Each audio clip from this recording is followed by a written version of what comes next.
Can you say, Dan Morris, that the trade issue of Trump and Xi was another impetus for lower yields and caution in the markets? Absolutely, and I think to some degree you almost thought it was inevitable.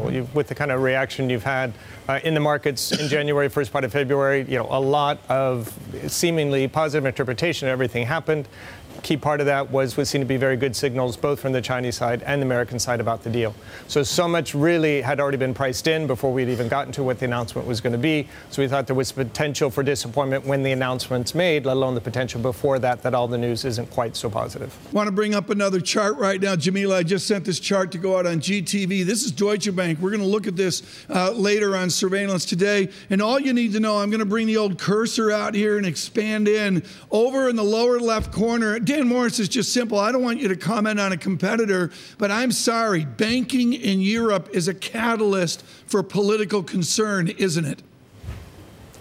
Well, certainly. And you think about then the connection between what the banking sector does and how profitable it is and how successful it is in kind of pushing credit into the broader the economy. And if you're worried about a slowdown in Europe and you want to ask yourself, well, how is that going to be turned around? You need the banking sector to be functioning. You need credit to be going into the economy. And to the degree you think that's not happening, it's just another reason to be more concerned.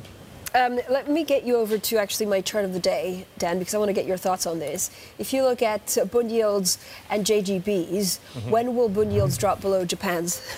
We're probably not quite that pessimistic. Obviously, the dynamic here really is what's happening with bunds as opposed to JGBs. JGBs really aren't going to be going anywhere anytime soon.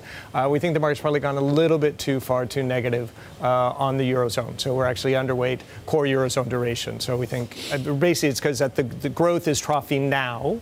And so, we maybe see bund yields troughing now as opposed to going further. But Dan, is this also a China-US question, right? Because actually, if you look at the pessimism that's anchored the markets on Europe, it's almost because it's a three-way relationship on trade.